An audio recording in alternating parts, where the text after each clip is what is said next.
just, it's actually kind of depressing if you start reading through avalanche fatality reports and you're just like, that's dumb, that's dumb, that's dumb, you know? Yeah. I mean, I knew people who their buddy was buried 10 feet away from them. He didn't have an avalanche transceiver. They had a fire going because they were waiting for a search and rescue to show up. He was 18 inches under the snow. That's like crazy. Just, if they would have had the tools, I mean, guy would have lived. He'd still be with his kids, his family, right? I mean. Hey guys, it's Wes Israelson with Give Us It Podcast. I'm here up on the mountain for season 3, where we are on the snowmobile, we're on the ice, we're having a blast. If you are a leader, you're someone who owns a business, you're someone who wants to run your business, you're an entrepreneur, whatever it is, our goal is to connect with like-minded, amazing people out on the snow, doing something fun, even on the ice. If you want your chance to be a part of something special, network with some amazing people, share your stories, share your experiences, and help grow your business, help grow our business, help connect with other people, Give Us It Podcast, where we care about the way you sit. Hey guys, this is Wes Israelson with Main Street Office and Give Us It Podcast. We're up here at Daniel Summit Lodge with a special guest. Next week, I get to go do an avalanche course with this guy right here. And he is not only a professional, but he gets to train and teach people how to be safe up here in the mountains, which we are. We're on the freaking sleds, which is great. Second episode of this freaking season, so I'm super pumped. I'm excited. Again, Daniel Summit Lodge, and I just want you to tell them what your name is, your company, and how you help people. Yeah, my name's DJ Osborne. My company, Mountain Slayers. We are a tour company, and then we do riding clinics and avalanche courses for motorized users. Yeah. And a good friend of mine who's sitting right over there, his name's Josh McCreevy, but you know, he got me into sledding, I want to say 2 or 3 years ago, and he said, hey, if you don't go on an avalanche course, you cannot ride with us. That's a good riding partner. It is a great riding partner. Yeah, most riders, most crews do not kind of have a rule like that. I have a rule like that, so I definitely go ride with Josh more, and you. So well, that's good. And again, Give Us It Podcast is where we talk to business owners about business and life, because they're all mixed together. You have obviously this guiding company, avalanche teaching, course training, all this, but your family is motorsports. Yeah, we are motorsports. It's kind of funny you say that. We did a Can-Am in 2023. Can-Am launched the new X3. They invited my family out to be the talent behind the chute. That's awesome. And they were like, all right, you guys need to do this, this, and this. And we were laughing because we're like, well, this is what we do every weekend. It worked out perfect. So that's cool. Yeah. And when I first met you, I think it was a year ago up at Weller's Rec, which is where we got the sled, and just shout out to them. But they were doing a beacon test, or let's say class, in the parking lot with the snow, right? Yep. And man, everyone was like, hey DJ, like, do you go and ride? Like, everyone's like, you got to talk to that guy. I was a little bit nervous because anyway, when you don't know what you're doing on a machine and you have an expert, it's oftentimes hard for someone to come interact with you. You know, people may think that, but my goal is to like get you to ride better or get you trained, right? I mean, that's the core of our business. It started with tours, but it's since transformed into riding clinics and avalanche courses. Like, we do way more educational stuff than we previously did, But our goals are to get people to ride better and more safe. What was really cool is I reached out and said, hey, do you want to be on a podcast? He's like, yep, when? Just tell me when. Yeah, I'm here. I'm in. And for us, our goal is to educate what we do, but also what other business owners do, because sometimes in leadership or in business, it's lonely. It is. I mean, if we were just talking for a minute and you said most people don't even spend the time to go through an avalanche course or training. Yeah. Especially if you're going to go ride one of these amazing machines up freaking somewhere that's not safe. Yeah, so just in the Mountain West last year, 11,000 people took an avalanche course. Only 500 of those people were snowmobilers or snowbikers. Oh, wow. Yeah. That's crazy. Very small numbers, And for the volume of what they actually sell and how many people ride. I mean, if you go to Weller's, their freaking warehouse that they rebuilt out and back is filled with nothing but snowmobiles. And it's crazy how many people ride. Yeah, a lot of people, a lot of backcountry users, especially in Utah. We have a ton of area to ride all over the state, north, south, east, west. I think 25,000, 30,000 snowmobiles registered yearly in this state. Only 500. And only partook. 500 people in the whole Mountain West. So we're talking about an even smaller number. I think my stats were about 50. So I taught about 10% of those people last year. Me, by myself. That's kind of, it's a bit depressing. It just goes to show, though, people need this education. Yeah. And you don't want to die in an avalanche. Yeah. Trust me. I mean, I haven't died in one, but I've had snow on top of me. It's not a fun ordeal. We've lost friends, things like that, and it's totally preventable. It's like completely preventable. It's not something just accidentally happens. Like you get yourself into situations, and so we like to teach people, like, look, if you get an avalanche, you probably made a couple mistakes, to get there. Yeah. But it's completely preventable, And so I'm passionate about what I do. I'm passionate about what we do as a business, but I'm also passionate about other business owners and people who educate and teach others. So why this? What got you here? I had this crazy life riding motorcycles from the time I was young.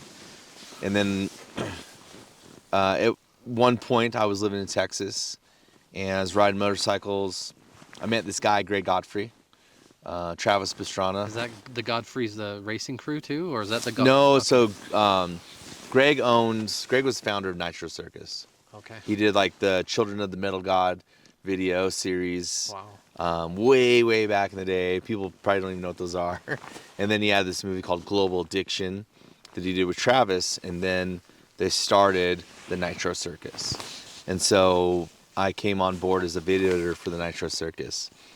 After that happened, I tried to transition into, I guess, what we would call a normal job, right?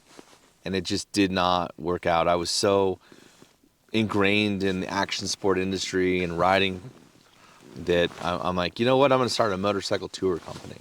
And that's what we did. We started single track, off-road company. And then that grew into snowmobiling, backcountry snowmobiling guide.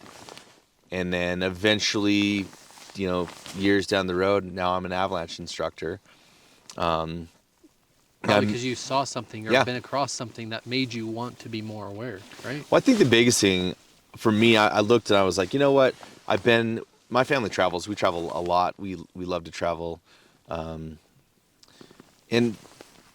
we go on tours, and I'm just like, we do this stuff back home. Like, why don't we show people the way we do it? Because in my opinion, it works a lot better than most tour companies out there. Most tour companies are, they're just peeling people through the door. There's no intimate, like, discussion about the day. You don't really get to know your tour guide, stuff like that. So I'm like, you know what? We're going to do this private based. So if somebody books me on Tuesday, that's their day. Whether it's one person or it's 10 of them, right? So that we can build a relationship with this group.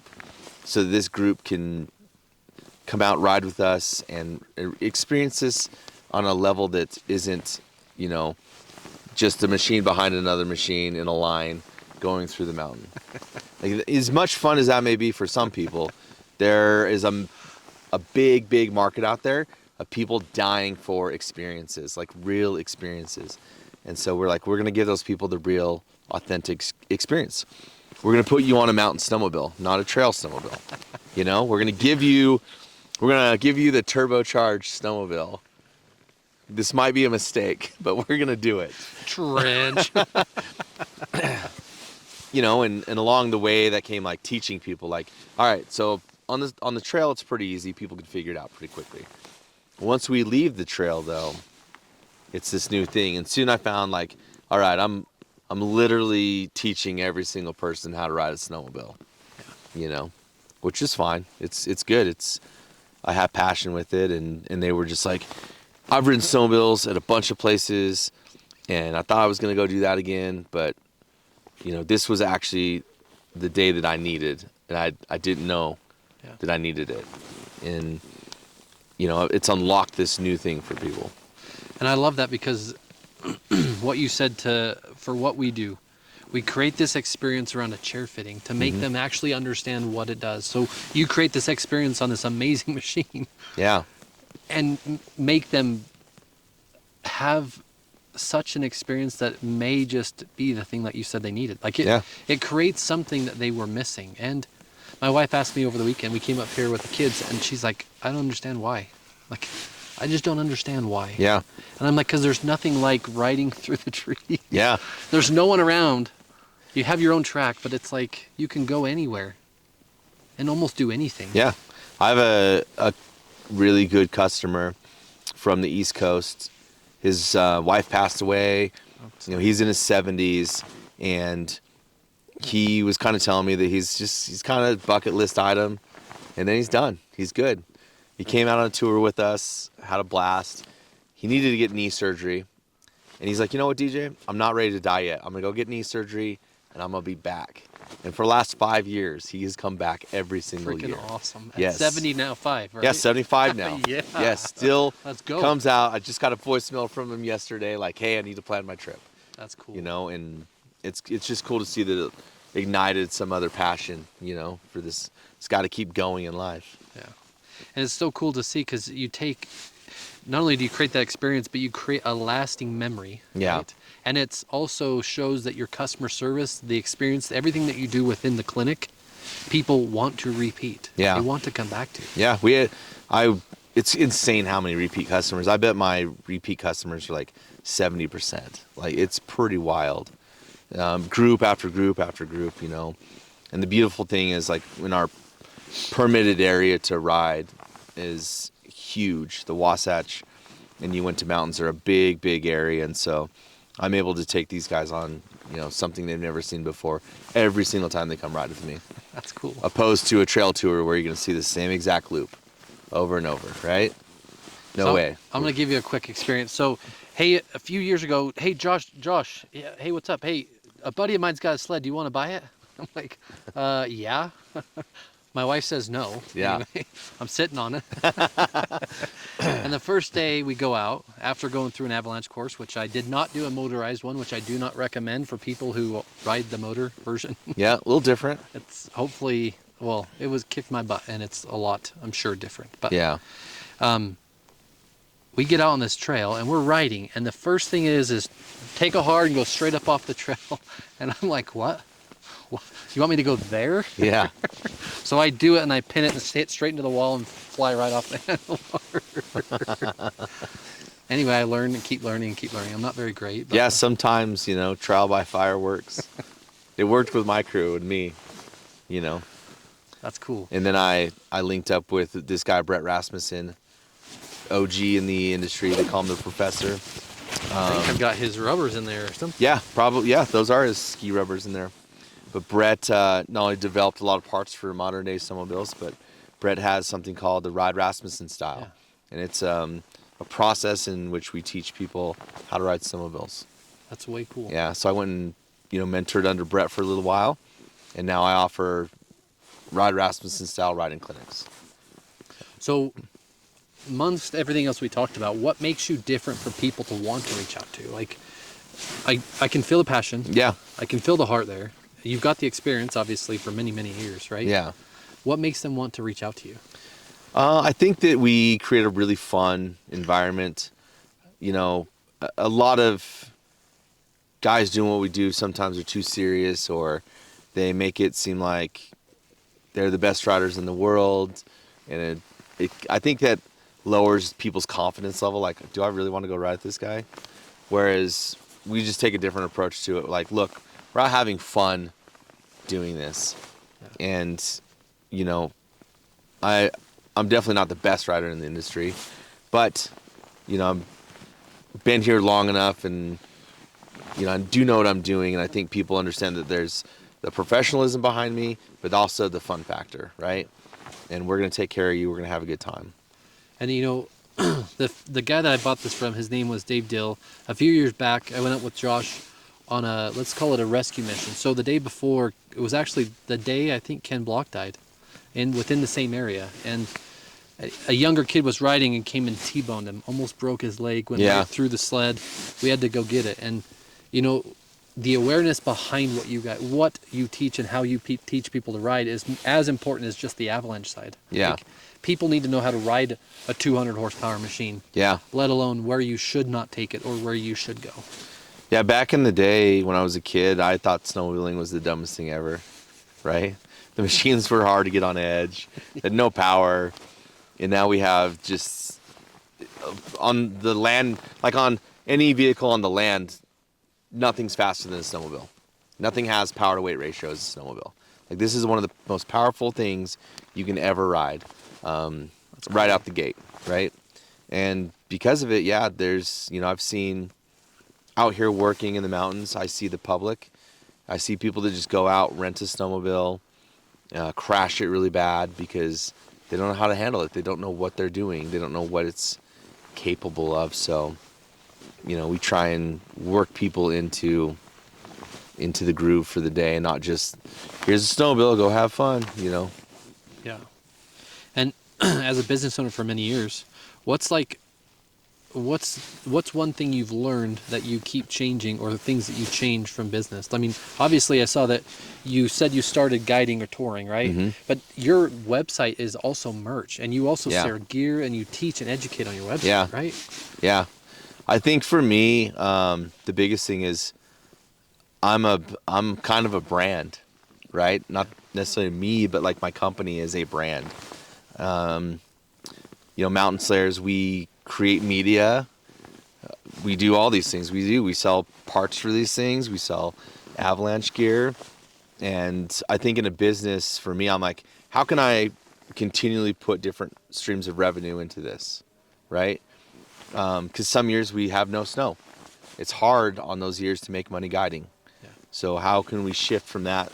What else could we be doing to make money, And what makes you want to go through those ups and downs in business and keep going?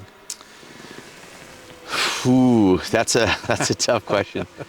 I think that you just get to a certain point where once you go down the rabbit hole of being a business owner, which isn't for everyone, but it's my life now. Like, Yeah. I don't know how to go. I don't know how to go back to having just a normal job. Like, I think for me, I just see things as like, all right, these are the problems. I got to solve these problems. I got to. It's so much bigger. You look at a company, and you're like, you have to do whatever it takes to make the thing run.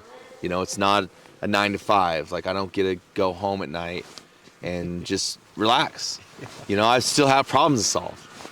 Like a track coming off. Yeah, like a track coming off my snowmobile. I didn't know. I mean, I did not, disclaimer, know that you could put a different track from a different machine on a sled. Yeah, so there's drivers in it. Yeah, anyway, there's you can do it. You can do it. But I think once you are an entrepreneur or a business owner for a certain amount of time, it just becomes your life, And I don't know how to stop it, I mean, I've definitely been offered some really awesome opportunities to go sit down at a nice company with benefits, all this stuff, but I can't do it. I really can't. And how important is it to have a supportive spouse? Spousal support is a lot. When I first started this, my wife was like, "Look, you have a year, and you better be able to at least pay the house payment." And we are, man, what are we, 9 years deep or something? I think, and just kudos to her because this has not been easy. It's been a really rough road. I've had a lot of things go down, business partner issues. We completely had to restart from the ground up. It's been just like a really taxing road, and she is just like, what do you need? What do you need? And that's important. Without her, none of this would have happened. And so she sacrifices a lot so that I can essentially come ride every day, right? And just before this, we had our sales meeting, so we had to wake up early. And last night, I had an opportunity. I was invited to this founders circle. Only 10 people downtown. I didn't know anyone show up. And to that same point, the teams asked me, well, why are you doing it? Are you going to get business out of it? Whatever. Anyway, to be an entrepreneur, Yeah. you have to put yourself in things that are not comfortable. All right? the time. And they have to support you and believe that you're doing the right thing. Yeah. And you're not always home. You're not always there. No. You're not always present. Yeah, with what I'm finding, there's not a lot of motorized avalanche instructors. There's also not a lot of guys that teach riding clinics, but there's a big demand for it. And it does, like a lot of times, these really good deals are like, hey, we need you to come teach this course. 20 guys are going to sign up. You can't say no to that money. But I am. It's like winter. I'm gone. It's just summer's a lot better. I'm more at home. But winter, my schedule is absolutely insane. And my wife's just like, some days I feel like a single parent. And I mean, I don't know how we want to touch on this, but I want to dive into it because I want people to understand the value you get. We could say a commercial office chair ergonomically is $700-800, right? And it can last you for 10, 12, 15 years, whatever the lifespan is. Yeah. When I did the avalanche course, I don't need to name the price of what it costs because it's not relative to it's kind of relative in a way, but say your course is $500 or $1,000, right? The dollar value of that course is less relevant when you understand what you're doing. Yeah. And I want you to talk about why people should invest in that. Why should they actually pay that money and do that? Just so that they can stay safe. Like we just talked about it, we joked about it. If you've never been through an avalanche course, I'm not riding with you. Yeah. Right? Yeah. Like why would you say that to someone? Why would someone need to spend that money? Yeah. The sad thing in the snowmobile industry is people have no clue what the value is until someone dies. Snowmobilers are very reactive to situations, where in the ski industry, people are more proactive, right? They're like, all right, I'm going to start backcountry skiing, so I'm going to go get this education. On the snowmobile side, it doesn't work like that. Somebody dies or they get in an avalanche, and then it's like, whoa, that's a big wake-up call. I need this training. And it sucks because a lot of people die for really dumb reasons, Like they didn't have a probe in their avalanche safety gear, or they didn't have a shovel, or they didn't have batteries in their avalanche transceiver. Just really, really dumb things. And it's like, man, this guy, father of 6, is dead now because of some very, very simple thing that could have been solved in his early morning at a departure check with his friends, right? Or they could have had just a 5-minute conversation in the parking lot. Yeah. Hey guys, the avalanche report's showing this. I think we should stay off big slopes today. Things like that. It's actually kind of depressing if you start reading through avalanche fatality reports and you're just like, that's dumb, that's dumb, that's dumb, Yeah. I mean, I knew people who their buddy was buried 10 feet away from them. He didn't have an avalanche transceiver. They had a fire going because they were waiting for a search and rescue to show up. He was 18 inches under the snow.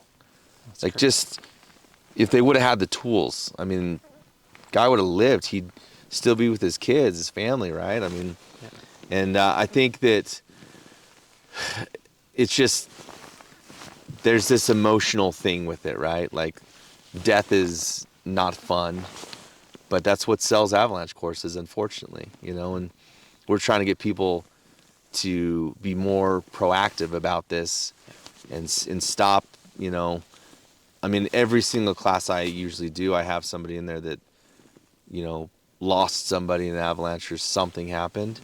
And I hate those stories. Yeah.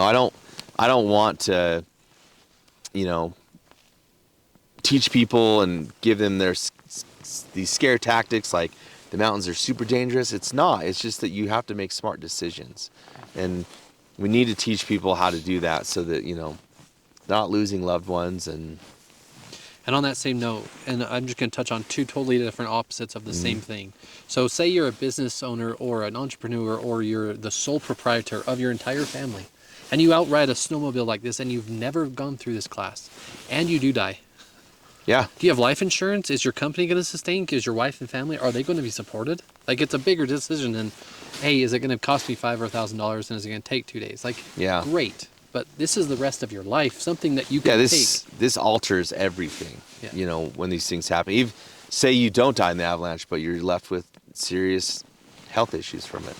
You know, a lot of people, actually, majority of people die from trauma in avalanches. And so, you know, you don't die, but you're paralyzed now.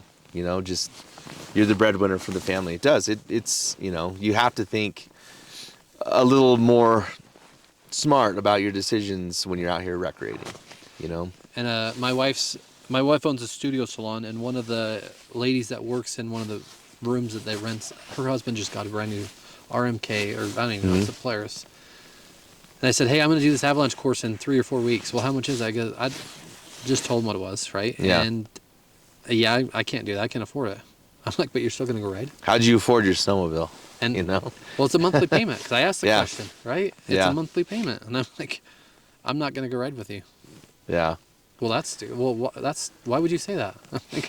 Because it happened to me, and I'm not going to do it with someone. If Yeah. they're saying it to me, and that's search and rescue, I'm not doing that. yeah. I'm not doing There's a reason, Yeah. you know. And if you've been in the situation where you're having to dig someone out of the snow, that. Well, even like you said, if it was just 8-10 feet away, 18 inches under, Yeah. and I'm that guy, yeah, and I have the you beacon, can but they hear don't. your friends being like, "What are we going to do?" And you're just like, "Man, I'm right here. I'm right here." But you can't move because when snow sets up in an avalanche, it's concrete. You're just stuck. You're in a tomb, just waiting for them to come get you. That scared me. You know, but you can hear. That's Yeah.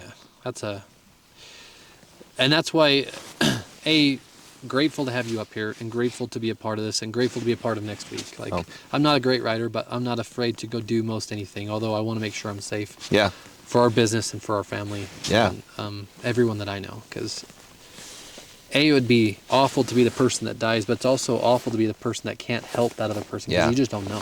well, and you may find it's more likely that you're going to run up on a group that they're having the issue, not you, right? I mean, the chances of you getting an avalanche are actually pretty low, but the chances of you running across another party that's been in an avalanche, much greater. And so you'll know what to do. You'll know how to help these people. That's another benefit behind this, you know. And say someone's just like this guy I know. Say he just bought a snowmobile. What are 4 things that he needs to have, or what would you tell him at Yeah. minimum he needs to have with him? Well, you need your shovel, you need an avalanche transceiver, you need a probe, and you need a backpack to carry it all on, and I also recommend a radio. Okay. Those are the minimum things. You don't need an avalanche airbag, but at least get a backpack to carry your rescue tools on your person. Yeah. Oh, and I was going to say, if your buddy wants to, he can finance an avalanche course on my website. I have financing options. I'm gonna send this to you. I might be the only guy in the industry, actually. But that means you. I mean, A, it means you want to make money, but B, it also means you care, right? If I you're do, giving yeah. the ability to someone to finance something that's going to help their life, there's a way for that to help. Yeah. Help. I understand it costs, you know, quite a bit of money to go do these things. But,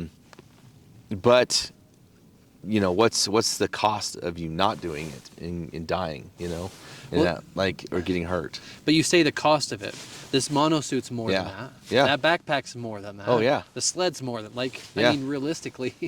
Well, in a season, you will burn more fuel in your snowmobile than what one of our courses cost. Yeah. You You just don't know? ever look at it because you'll fill up once every week or once every Yeah. other day. Like, you don't think about the money that's Yeah. happening. Yeah. Your sled crashes, you break it, you find the money to fix it, you know? Or I know I did. I ripped my track off. I found the money to fix the thing. And if someone's starting out in this type of business or in a business, what type of advice would you tell them as a business owner? This type of industry is tough because, you know, we have to work with federal agencies like the U.S. Forest Service or the Bureau of Land Management on permitting. Obviously, high risk insurance Because what we're doing is we're getting up and close and personal into and the other thing to think about is most of the outfitters out there lack training. There's not a lot of guys, like in my company, if you're going to be a snowmobile guide for me, you have to have a Pro 1 avalanche course, right? That means you've taken 2 rec courses in a rescue course, and then the pro course is a pass-fail. So you actually have to pass this thing, right? And they're a week long, big commitment. I'm sure they're not expensive either. Oh, they're very pricey. Yeah. And so it's a lot, right? But you know your stuff. And so you got to be Pro 1 to work for my company. You have to have some sort of medical training, wilderness first responder or wilderness first aid at very minimum. These are things that they don't require people to have as an outfitter in many states. Idaho requires you to have at least a rec level first aid they actually have a licensing board in Idaho for outfitters, but the rest of us states, it's the Wild West. You got to have liability insurance. That's about it. And so it's like, are you getting a quality guide? Yeah. Like when you come ride with us, you're getting a quality guide, and that's how we've set ourselves apart from everybody else. And if you're getting into this, I think that you should take the time to get the education so you can better serve your clients. Yeah. And I think that night at Weller's doing that beacon transceiver course, let's say, there were some forest guys there, there were some other avalanche guys there, and you had talked to, and like all of them were like, it's built a camaraderie, it's built a group of people, right? Yeah. And I mean, but in general, you have to, it's just like what we do. You have to have ergonomics training, you have to have furniture, you have to have all this other knowledge. Yeah. Otherwise, we're just spitballing. You're just... Well, and all these other people they're technically our partners. The Forest Service, the DNR, as much as you guys might not love the DNR, they're great guys. They have a job to do. Tell me where the elk are during archery season. Right? But they're also out here like taking care of the public. A lot of people drink and ride snowmobiles. We need DNR enforcement to handle that kind of stuff. Especially on the lake ice fishing or something. Yeah. If there is a problem, trust me, you're going to want the DNR to be there so they can better communicate with search and rescue, stuff like that. The Forest Service, great people. They're overwhelmed with stuff to do because, lack of budget and stuff like that. So once you see the inner workings of all these agencies, and then you're like, okay, this is a little different from what I see as a recreational guy. Like, quit asking me about my registration sticker. I've got one wild question. You don't have to answer if you don't. But the other question will be kind of just about business and life. But first question is you see all these crazy, stupid videos of people going from snow to water. Yeah. How fast do you need to be to be able to stay above that water? You need a nice, gentle pace at least. Okay. The snowmobile it doesn't float, but it floats under enough throttle. You just have to find out what that is, right? A good friend of mine taught me, when in doubt, throttle out. That's right. That's Josh McCreevy. Yep. Josh knows. What's a fun fact that people don't know about you? I think the fun fact about me is people don't know that I was a software engineer. Yeah. And that I maintain our website. It looks like it looks legit. I still work in software to this day. I actually have some buddies that own a company that sells electric motorcycle parts, and I run a lot of their technology. It's software engineer nerd. Right? I love technology. Prying question. Mm-hmm. You hear Polaris, you hear Skidoo. Why Skidoo? Ooh, Skidoo. Man, they build what I deem the most quality snowmobile on the market. Skidoo's also been very generous to me over the years. They've been a great partner of mine to have. Polaris did a little bit for me. We were with Polaris for a little while. But Skidoo just outshines. The quality of the snowmobile is just top notch, I got into a conversation about 3 months ago with a guy that's a Polaris hardcore guy, and he's like, I don't even want to talk to you because you're a skidoo guy. I'm like, what the hell? You know, there's something I can find about every snowmobile that I really love.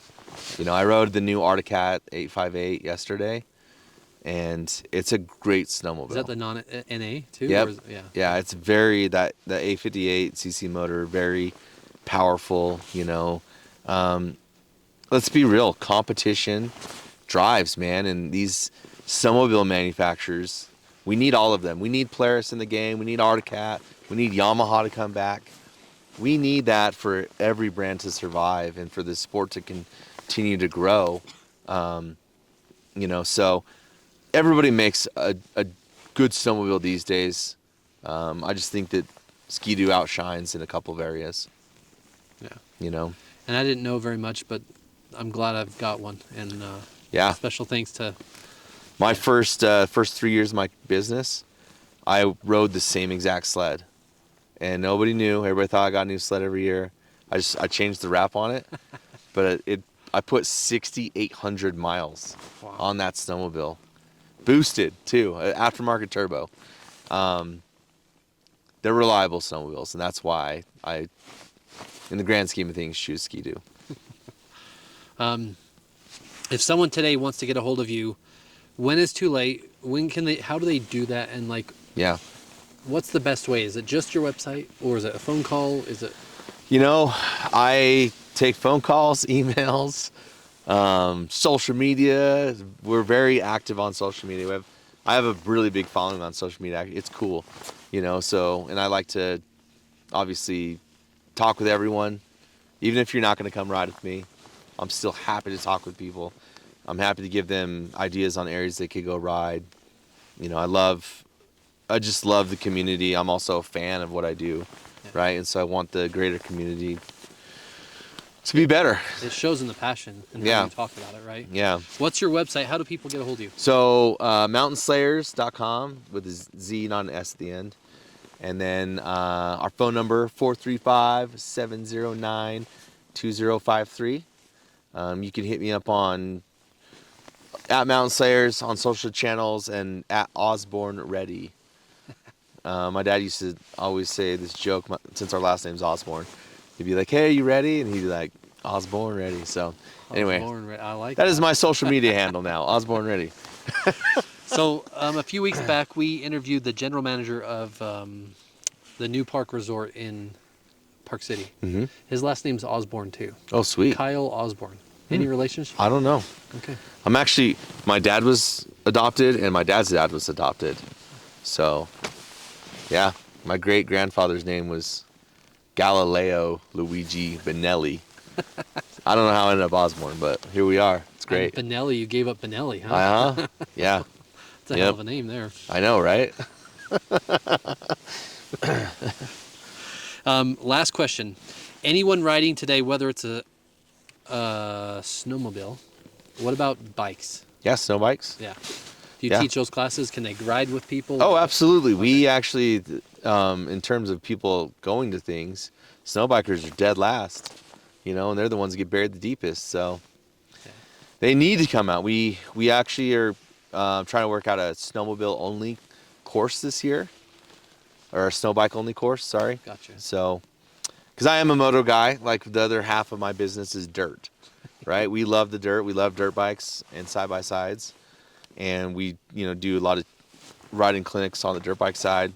We're gonna roll out a driving school for UTVs, a high performance driving school for UTVs. That's cool. This spring, down in southern Utah. We'll see how it goes. It should be pretty awesome.